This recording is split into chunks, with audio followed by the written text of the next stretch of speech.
Hello and welcome to our latest series, Man on the Edge, where every time we talk about scary tariff news, I promise to be somewhere near a mountain just in case I need to jump off it. My portfolio is heavily in Tesla.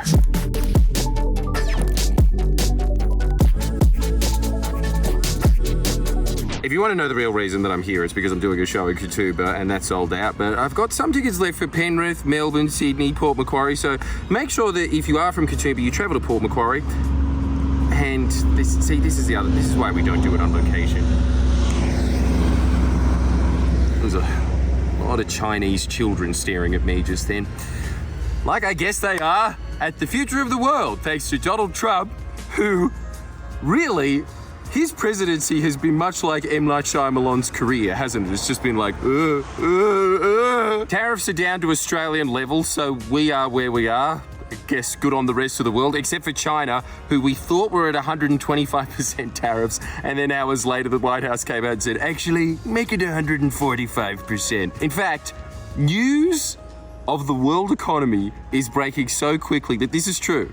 In the YouTube breaking page, God help us if we were in the 19th century and you had to wait for newspaper headlines to come out. We have the internet, and still there was stock market surges right next to stock market plunges once again. So by the time this comes out, I assume that the world would have crashed, literally turned into Mad Max, been restored to a Jetsons future, and then just somehow equilibriumed out at the end, because it always seems to for Donald Trump. What the hell is this? How does he get away with this? It's like his entire career in the 80s of, I'm going to open up all these casinos, be really overvalued, be debt loaded, and actually, I was bankrupt, but the banks decided to keep me rich for no reason at all. You've also got to give credit to the guy for making a new holiday, Liberation Day, and then 2 weeks later we have a new holiday, Unliberation Day.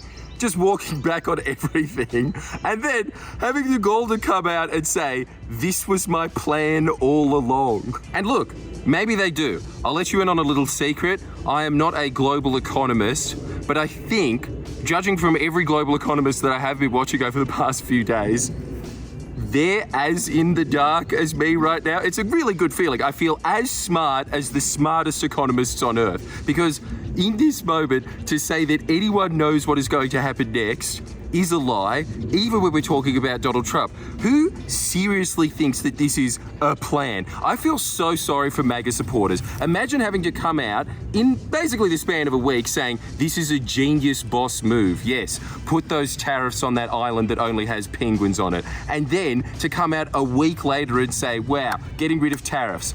No one could have done it except Trump. And speaking of MAGA supporters and economic geniuses, Peter Dutton, it is incredible to think that his stance from the beginning of this is, if I was in charge, Australia would have gotten off scot-free. Yeah? From this cyclone, you would have somehow been able to navigate it. No other leader in the world could have, just you with your incredible charm. Yeah, as you can see, I'm just one of the boys, chuck a footy around. I'll tell you what, in these turbulent times, I'm personally grateful for that. At the moment, it could change very, very quickly, but at the moment, we do have a Prime Minister that is in power that seems to wait longer than a couple of nanoseconds to try and get a headline out of the Murdoch press to maybe make a decision to the entire global order changing. There really is a lot to be said about leaders that kind of just sit around and wait to see what happens a lot of the time, as opposed to Dutton, who I think he's backflipped on absolutely everything except for his core promise of a core reactor. That's it. For whatever reason, he's tied to that like Trump is tied to destroying the global economy. These are the things that they want in the world. But again, who knows? Maybe he is just a grand wizard strategist,